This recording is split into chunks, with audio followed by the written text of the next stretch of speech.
Good afternoon and welcome to the Lunchroom on Radio Caribbean International. It is Tuesday, the 23rd of September, 2025, and this is program number 1454 of the Lunchroom. I'm your host, Calix George Jr. We've been out for a little bit, and so, of course, we wish everybody a very happy and rainy Tuesday. And, of course, you can follow us at our website, rcistlucia.com. We are also streaming live on Facebook. That's the official page of Radio Caribbean International. And you can also get us, of course, on 101.1 FM radio.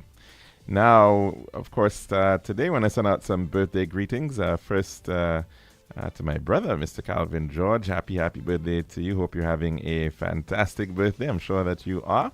And we also want to send out birthday greetings to Miss Tekla Laffey. Happy birthday to you. Wishing you a wonderful day. And also to Miss Erlyn Mayrow. Happy birthday to you, Erlyn. And we do hope that you're having a splendid birthday.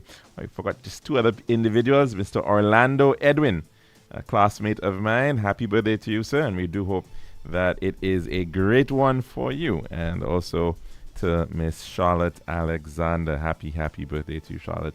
Wishing you a fantastic birthday. I look back in time on this day in the year 1862. Otto von Bismarck was appointed Prime Minister and Foreign Minister of Prussia by King Wilhelm I. In the year 1884 on this day, an American, Herman Hollerith, patented his mechanical tabulating machine, beginning the era of data processing. 1957 on this day saw American President Dwight Eisenhower ordering U.S. troops to support the integration of 9 black students at Little Rock Central High School in Arkansas after a white mob forced them to withdraw. And in the year 2018 on this day, Indian Prime Minister Narendra Modi launched Modi Care, a free healthcare program for 500 million people, the world's largest healthcare initiative. We now head across to our dish of the day.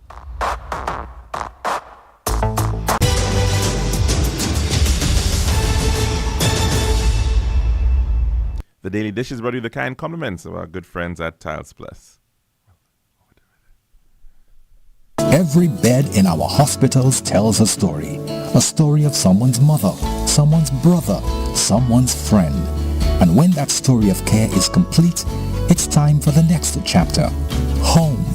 But too often, discharged patients are left waiting hours, days, weeks, sometimes months, not because they want to stay, but because no one comes.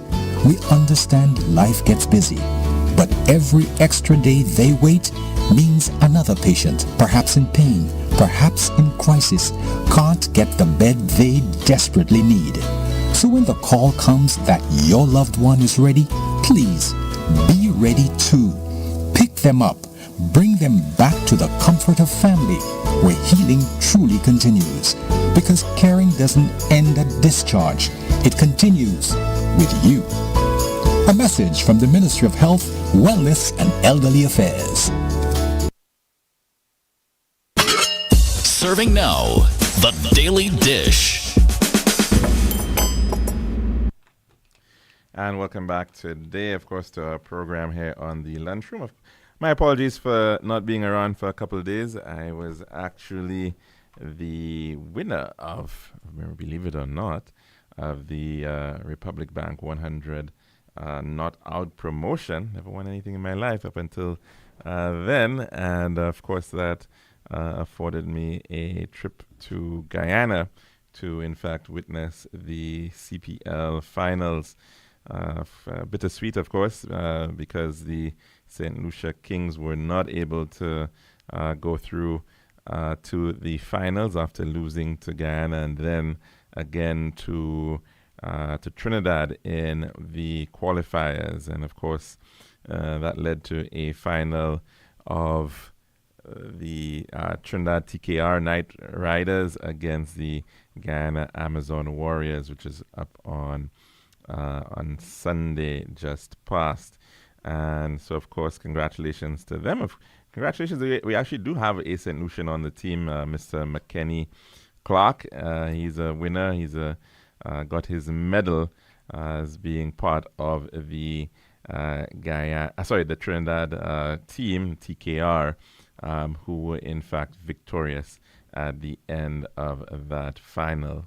Of course, a very rainy day here in St. Lucia, and we did get the word over the weekend of an impending, two impending systems coming in, and I think we did see the results of that this morning with quite a bit of rain, and in some areas in St. Lucia, the result of flash floods.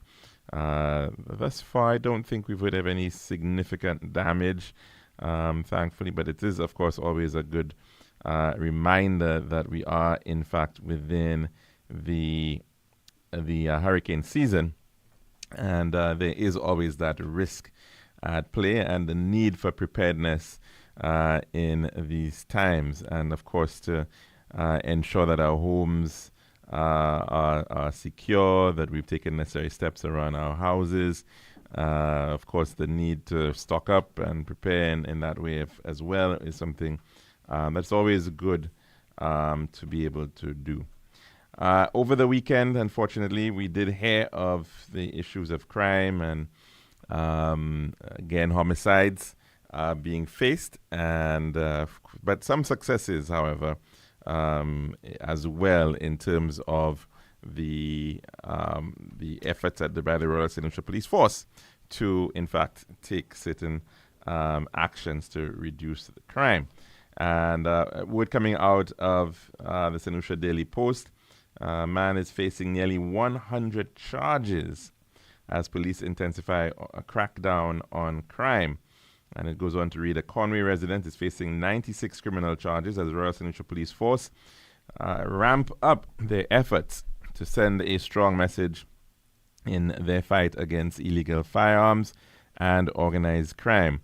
In the early hours of Tuesday, September 23rd, 2025, the RSLPF launched coordinated operations across Castries, targeting the communities of Conway, Barnard Hill, and Marcia. Beginning around 4 a.m., officers executed 6 warrants, 2 in Marcia and 4 in Conway, Barnard Hill, and conducted vehicular checkpoints that resulted in the impounding of 4 vehicles. As part of the operation, police arrested Malik Phillip of Conway, who is expected to face charges including 24 counts of possession of firearm ammunition, 24 counts of importation of firearms into St. Lucia, 24 customs-related offenses for illegally imported goods, and 24 counts of fraudulent evasion under the Customs Act. The charges stem from a barrel intercepted at Port Castries containing firearms, seized in a joint operation between the Customs and Excise Department and the Guns, Narcotics and Firearms Unit. The operation involved the Special Operations Team, the Gang, Narcotics and Firearms Unit, the Marcia Police Station, the Northern Tactical Team, and the Special Services Unit. The RSLPF has pledged to maintain pressure on criminal networks, emphasizing its commitment to reducing the flow of illegal firearms and safeguarding citizens.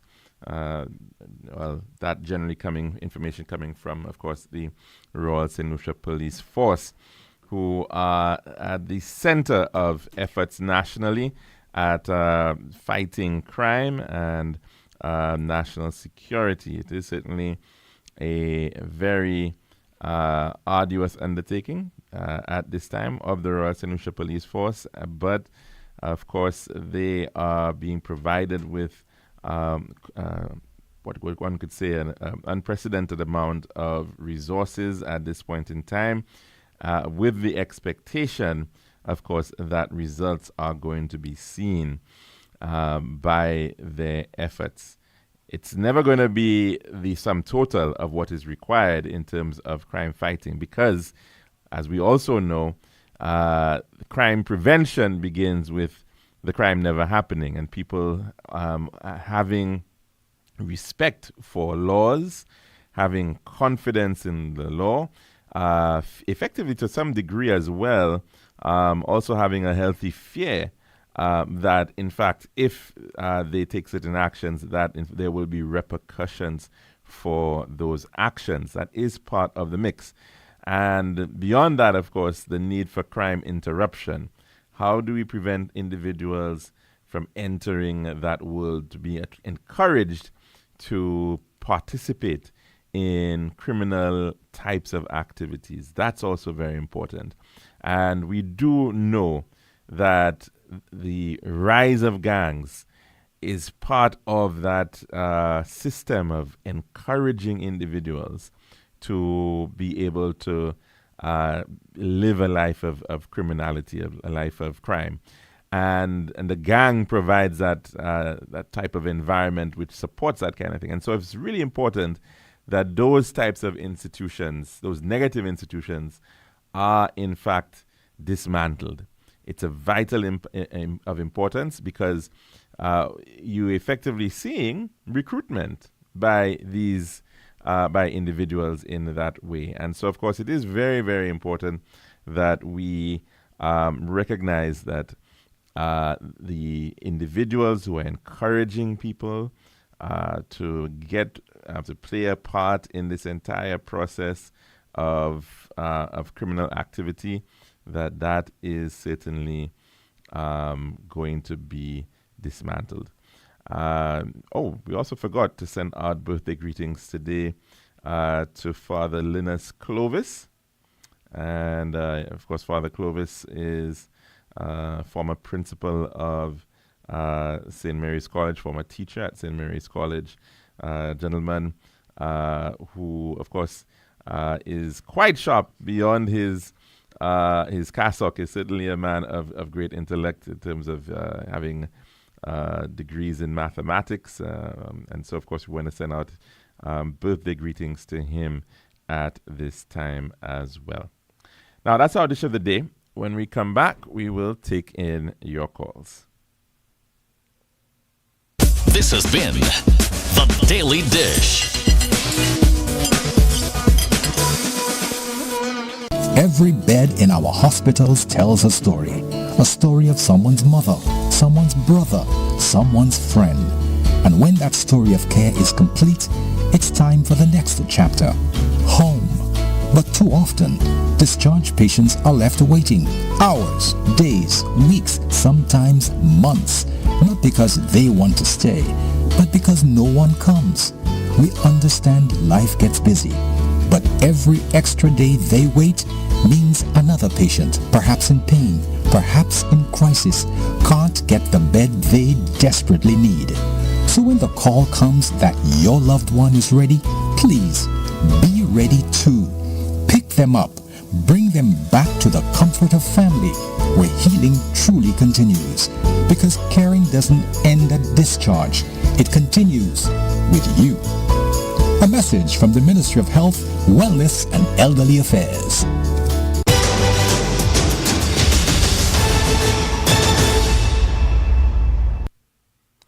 And welcome back to the lunchroom here at Radio Caribbean International. Now, we want to touch on a few things, including St. Jude Hospital.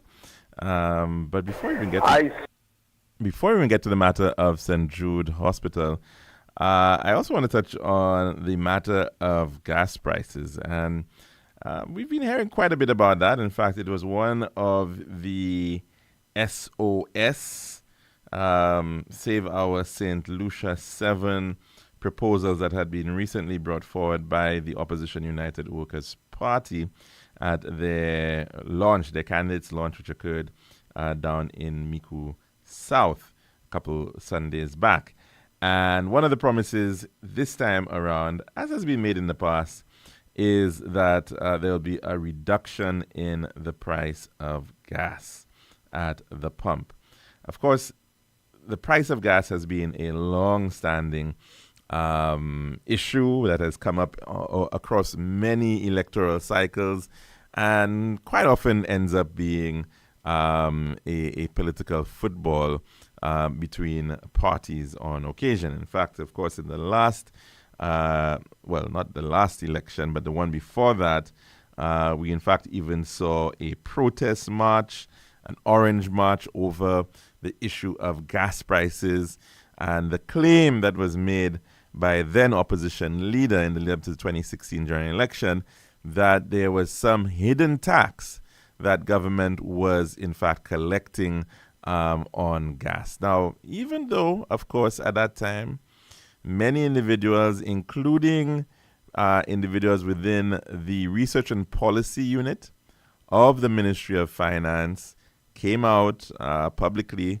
to explain how the pass-through mechanism works and to explain that because you have any delay, remember, we don't have a perfect pass-through mechanism. What was in place was that we introduced a system in which the price would be held fixed for a certain amount of time. Of course, in the case of the United States, this is not what happens. The price of gas floats freely, and there is no price. There's no. It just will change from day to day to day. It will vary. In the case of St. Lucia, it will vary based on some set frequency, and so we in fact have been seeing a frequency right now of every 3 weeks. A changing in the price of gas. You could change it depending on your choice over different periods of time. You could have decided to change the price of gas on an annual basis, or maybe on a monthly basis, or on a 3-month basis, whatever the case may be. And the decision was taken by the government at the time, the St. Lucia Labour Party, to fix the changes in the price of gas to every quarter, every 3 months. And the justification for that is that there needed to be some level of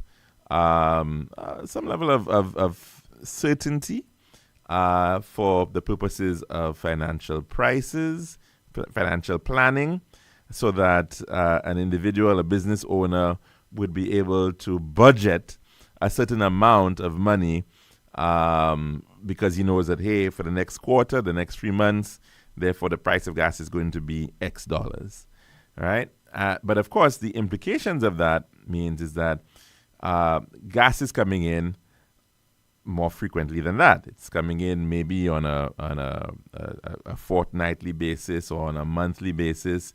The importers would be bringing in fuel. And so effectively what that means, and this fuel is coming in at different prices. So effectively what has to happen then is that you have to average out the prices that you're dealing with for each import, for all the imports over that period of time. And then you make, you set the price based on that. So you're going to have differences, therefore. And this was not pretty much understood, it would appear, by the then leader of the opposition, Mr. Chasney. And in fact, although he won an election using this narrative of a price difference and therefore suggested that had to be some sort of hidden tax, he then, on the eve of the 2021 general election in Parliament, in fact, came out and admitted that, in fact, that was not correct. But then recently, he came back on a TV talk show stating that there was some hidden $6.80, again, almost sort of suggesting that, look, he was right all along. So he's changed his position about 3 times on this matter.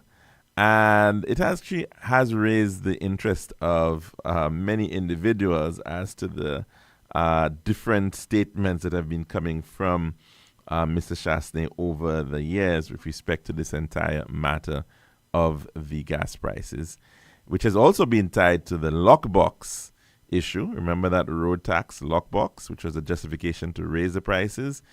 And he tried to defend that as well. But let's just deal with the matter first of the issue of the price of gas and the shifting narrative that we've heard over the years coming from Leader of the Opposition, Mr. Alan Chasney. And I think we do have that clip available. It's not this one, but the one before.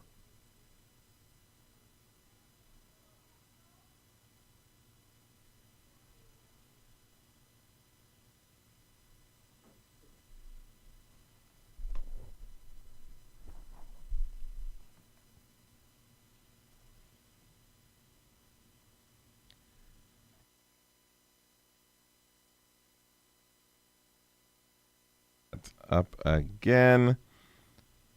We seem like we're having a bit of a trouble here. Okay, I think I need to send that again to you, and this one should work, I believe.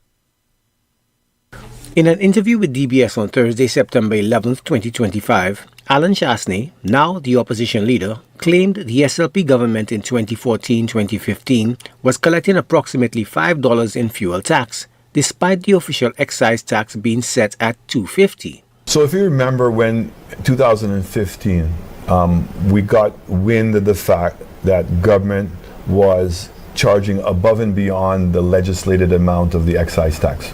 The excise tax was $2.50. So you have the price of the gas coming in, the CIF price of the gas.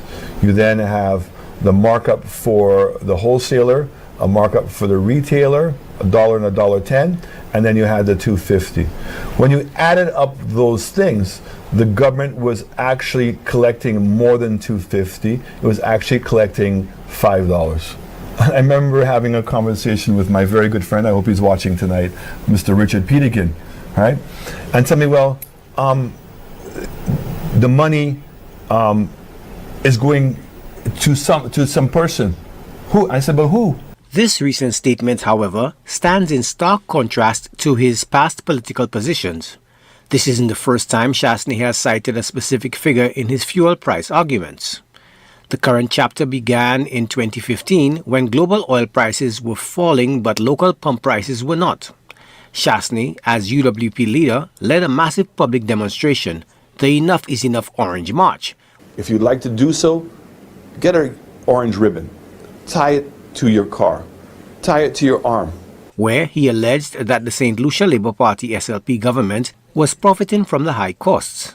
At the time, Chasney specifically claimed the government was raking in $6.90 profit on every gallon of petrol sold. The government in the last quarter made over $11 million of surplus money. The SLP administration, led by then Prime Minister Dr. Kenny Anthony, denied the accusation, arguing that the pricing mechanism was transparent and that the slow price reduction was due to their policy of a 3-month adjustment period. But the political narrative would change dramatically 4 years after the UWP came to power. In December 2020, then Prime Minister Chasney presented a report to Parliament that offered a very different explanation. He no longer pointed to a hidden government tax. Instead, he characterized the problem as an inefficiency of the system, revealing that the extra money was going to wholesalers, not government coffers, confirming the previous administration's stance. So we now know where the money was going. Government was getting its $2.50, but the excess amount was going to the importers. So you would have a situation, Mr. Speaker, in which the price of fuel was dropping, the price at the pump was not dropping, and the difference was not going to the public, but the difference was going to the wholesalers. And I want to make it very clear the wholesalers were not doing anything wrong. So this is not to lay fault in any way to the wholesalers, but this was the system that we had. And the inefficiency of the system was extremely exposed by these extremes. At the time, the apparent inconsistencies in Chasney's position did not go unnoticed by the former president of the Petroleum Dealers Association, Everestus Jamari, who publicly stated that given the conflicting explanations, Chasney owed the nation an apology for his past claims. We kept saying that, but he insisted that that money was going to the government and went as far as to quantify it as $6.80 or $6.90 per gallon. And I mean, it is shocking that he kept doing that for the time he did that. And today, he's in the parliament explaining the same thing we did explain then and admitting that this money has been going to the importers and not the government. And, I think he owes the nation an apology why he did what he did at the time he did. Because he was cautioned against doing it and he persisted. Now, nearly 5 years later, Chasney's most recent remarks represent a clear return to his original opposition stance.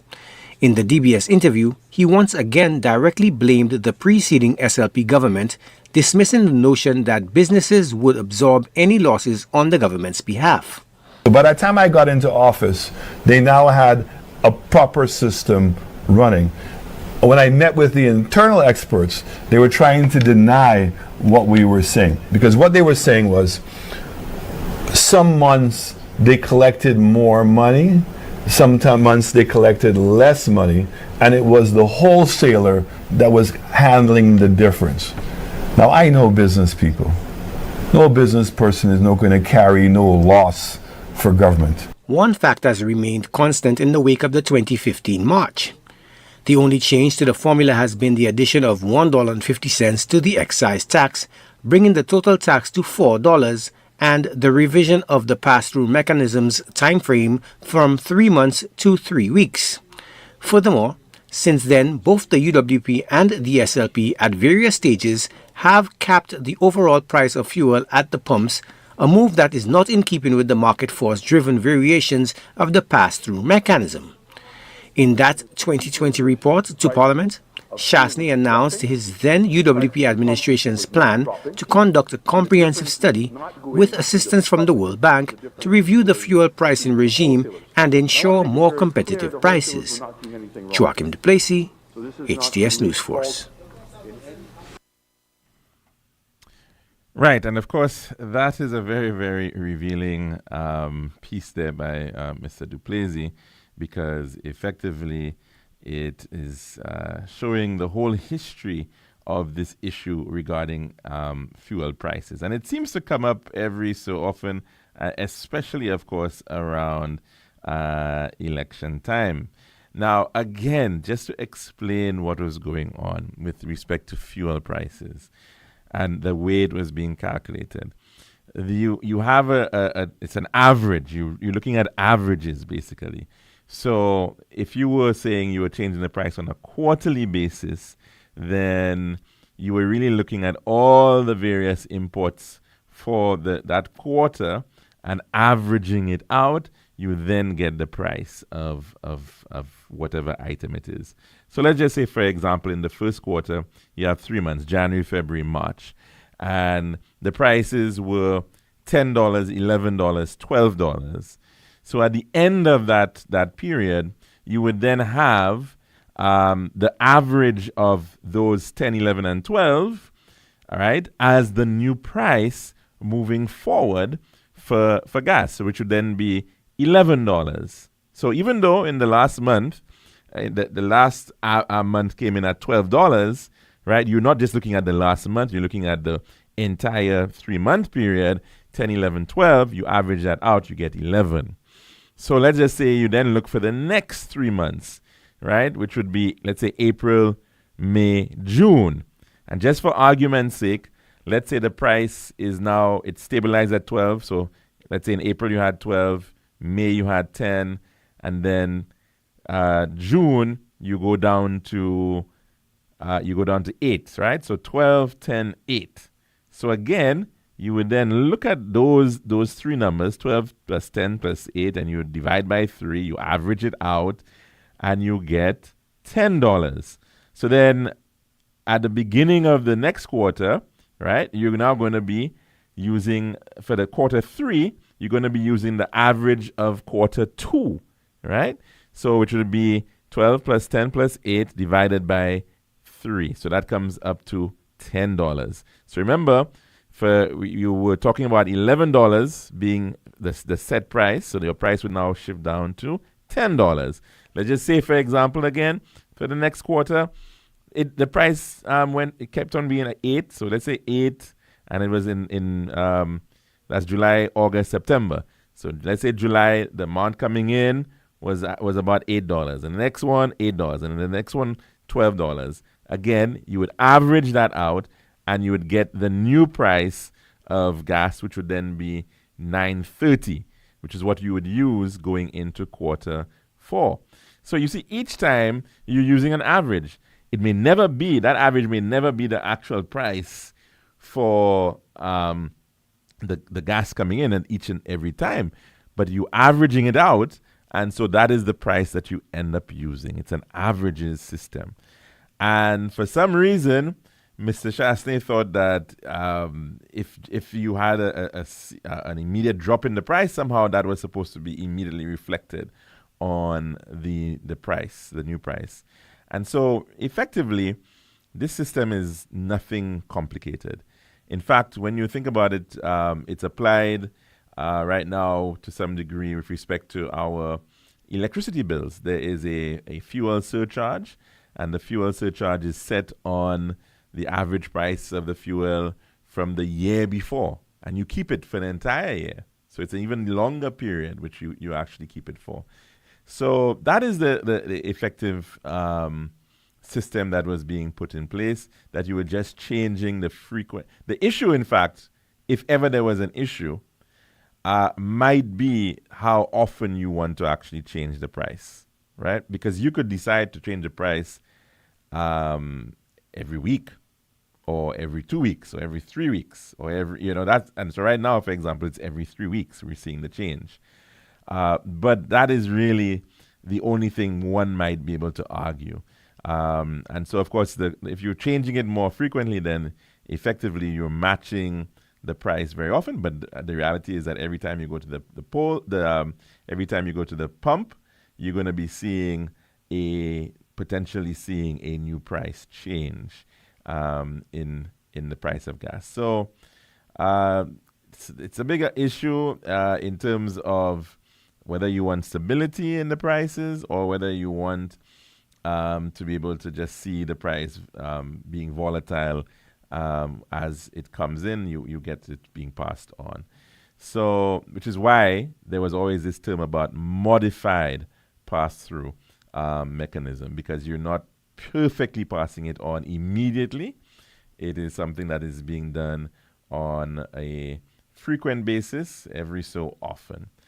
Unfortunately, however, that was used to misinform, and the big question, of course, if that was done deliberately by Mr. Chastain, because he even gave figures quoting somehow that government had somehow gained $11 million through this mysterious tax. We heard him in the parliament when he spoke back in 2020. I think it was around December of 2020 when he made that statement in parliament. And we heard what he said then, right, which was effectively what had been told to him from the very start, that those differences will arise because you're averaging the price. And so therefore, if there is a difference, right, the beneficiary is going to be the importer, right? And in fact, it may not always be a benefit to the importer, because in some instances, the importer will be losing. In some instances, the importer will be gaining, right? And it all depends on that the difference between what the average is and what the price may be at any one time. So for argument's sake, again, if the importer, the price was set for after the quarter one, you set the price at $11, and then by the following month, let's say the price was coming in at $12, that difference is actually going towards the importer. He'll be gaining $1. But let's just say by the second month there, right, in the second quarter, let's say the price goes down to $10. In that instance, guess what? He's losing. So he's in a constant situation where in some instances he might be gaining, some instances he might be losing. That's the import risk that he's taking in that situation. At the end of the day, it all should average out, right? But he's taking on those variations in cash flow as the importer. That should not be so difficult to understand that this is what is going on. But of course, as I said, that was being utilized to give a false impression that the state was somehow the one benefiting from this entire matter. What's also interesting in that statement is when Mr. Chastain speaks about the internal experts, right? And he said that the internal experts, he spoke to the internal experts, and they explained this to him, and in his mind, no, this can't be. This can't be, because he knows business people. He knows business people will never take a loss. Those are his words. But what is interesting, though, is that when he's referring to the internal experts, well, lo and behold, one of those very internal experts is actually now part of his team of candidates going up for the elections that are very much near. And of course, the internal experts who deal with that matter, who've consistently been dealing with that matter, have been the Research and Policy Unit of the Ministry of Finance. They are the ones who look at the imports that are coming in. They are the ones who do the calculations and effectively monitor that system, and who would be best placed to be able to advise on that matter. One would think that they'd be best placed to advise, but not according to Mr. Chastain, because he's the one who understands businessmen and how businessmen operate, according to him. But it is pretty clear, and should be pretty clear, that, again, the matter of gas prices is being utilized as an election issue, as a matter of politics in this case. And the big question is, in fact, although he makes mention that in his SOS that he wants to reduce the price, we're not being told by how much. We're not being given anything definitive in this regard. We've been giving a promise that we'll see a reduction. And it's interesting because we've heard that promise before. It was a statement that he had made just after the 2016 general election, when he said that he was waiting for this document on his desk. Once he signed it, that price would go down. And of course, we all know that history, that in fact, the following price adjustment, the price went up. So as to precisely what this reduction is going to be, it'll be left to be seen. What we do know is that, in fact, we saw when he, in fact, came in 2016, not only did we see that issue of the price not going down, later on, we saw the introduction of an additional $1.50 excise tax on gas. And Mr. Chastain at that time branded it as a road tax. It was never really anything besides an increase in the excise tax, which was always on the price of gas to begin with. He branded it as a road tax, which was supposed to be going into a lockbox. But there never was a lockbox. And then, in fact, in that very same program just recently with Lisa Joseph on DBS, he then makes mention saying that it was not really, the lockbox was in policy, right? That it wasn't an actual lockbox. Effectively, that's what he was saying. Because a lockbox, within that sense, is something that you go to Parliament to legislate. Effectively, what it means is that you are creating a special fund, separate and apart from the consolidated fund, the general government account, to be able to lock that money. That's the whole point of it. It's for a specific purpose, and it is locked away, separate and apart. That never, ever happened. Would be good to actually get that admission from Mr. Chastain to be able to move beyond this matter, but he still is trying to maintain that somehow there was a lockbox and that somehow those funds were going into a particular purpose, i.e. Use of roads. But it's a bit of double accounting, really, at the end of the day, because he then tries to suggest that this was the fund that was really being used to pay down on the Design, Finance, and Construct, DFC, contracts which he undertook. And that's not the case. because there was never a dedicated fund. There was never any fund accruing money that he could say, look, at the end of year 1, we have accrued X million. At the end of year 2, we've accrued X plus 10 million. At the end of year 3, X plus 20. There was never that type of accounting, which is what you would get if you actually had a lockbox. All we had was that all that money was going into the consolidated fund, and it effectively was money that was being apportioned through the estimates of revenue expenditure, just generally as has always been done.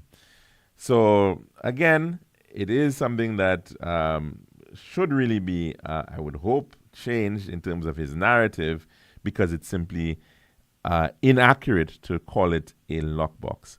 Further than that, in fact, and interestingly enough, if we are to go on the basis of what Mr. Chastney recently said, that, effectively he is going to be insisting that members of the Royal St. Lucia Police Force are going to be doing polygraph tests on a regular basis. And he said that, of course, they're going to be doing the polygraph tests, and he said it's not just going to be the members of the police. He's also going to be insisting on polygraph tests for members of the civil service. And, of course, one could assume that means that maybe he's referring to members of the civil service who are accounting officers. I don't know. He just said he's putting the civil servants on notice regarding the matter of polygraph tests. Not very clear as to precisely who are these members of the civil service who will be subject to polygraph tests. He never made mention, however, that the politicians would be subject to polygraph tests.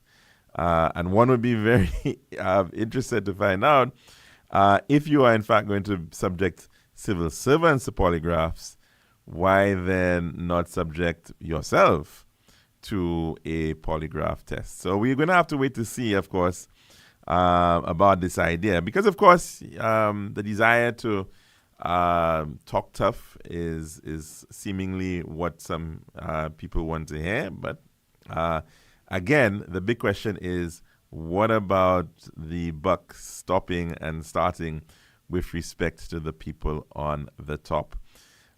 We saw that issue sometime back during COVID, where there was a suggestion that civil servants should, in fact, take one for the team and effectively get a salary cut.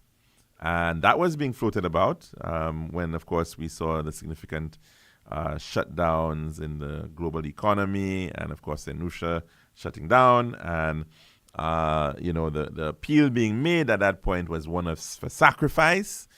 And even then, the matter of the politician taking the sacrifice was not on the cards.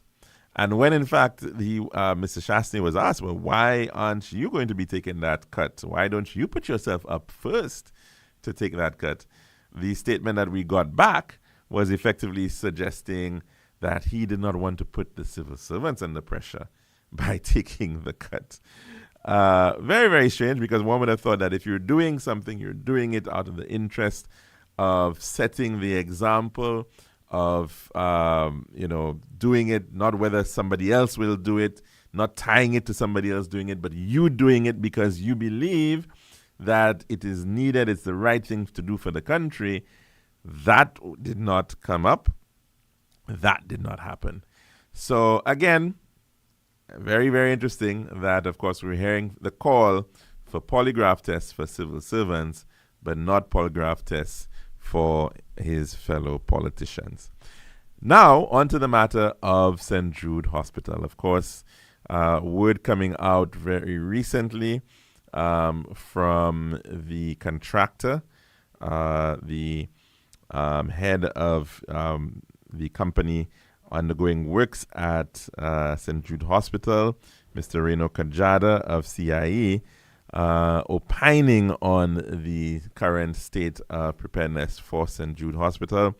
effectively suggesting that the hospital is about 90% complete, with the main effort at this point being that of the delivery of equipment, the fitting out of the hospital, including, of course, the medical equipment that is required for the hospital.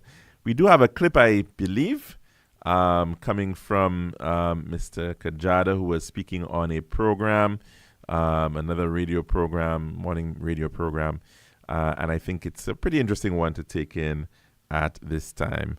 Let's take a listen, of course. To building blocks. From blueprints to building blocks, the St. Jude Hospital reconstruction project is now at a point where precision counts most. Testing, outfitting, and preparing the facility for patients. Crews are fine-tuning and commissioning a range of critical systems.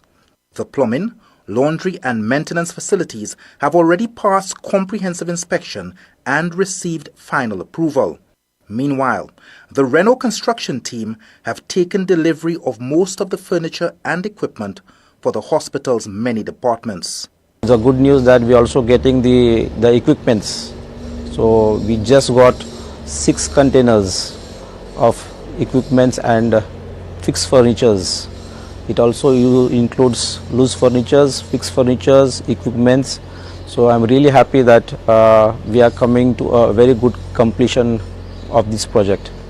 As the project pushes towards completion, teams are still working through logistical hurdles caused by supply chain bottlenecks. The biggest challenge is to get the containers on site inside the hospital, because sometimes it's still in St. Lucia and getting out is a little difficult. Even sometimes it is close to St. Lucia but it's off the sea. But the challenge is to get in the St. Lucia, get it cleared, to come to the hospital. It's a time again, but we are really happy that we got these containers, and still we need to get some couple of containers, but we are in a very good shape. So far, the team has installed office furniture, laundry and kitchen fixtures, dialysis unit fittings, surgical and orthopedic ward equipment, and final components of the cooling system across the facility. The communications network has been fully tested, while paving and landscaping around the hospital are nearing completion. So step by step we are going to commission building by building, and they are going to have the trials. At the same time we are also involving the hospital people, so they are very much aware of what's going on. With systems coming online and departments outfitted, the St. Jude Hospital is moving steadily towards the long-awaited reopening of this national hospital. Right, and that piece coming from Mr. Dale Elliott regarding St. Jude Hospital.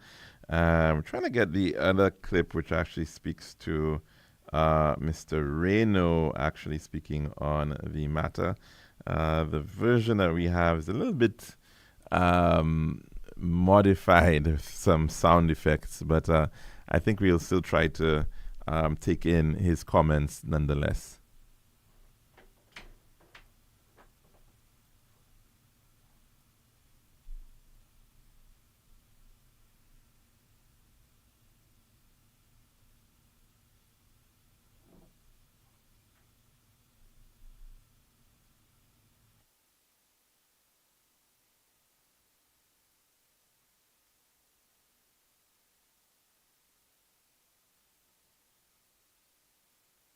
Okay, so we seem to be having some technical difficulties with that clip, but effectively indicating that the big push at this point in time is, of course, dealing with the equipment and fitting out of equipment.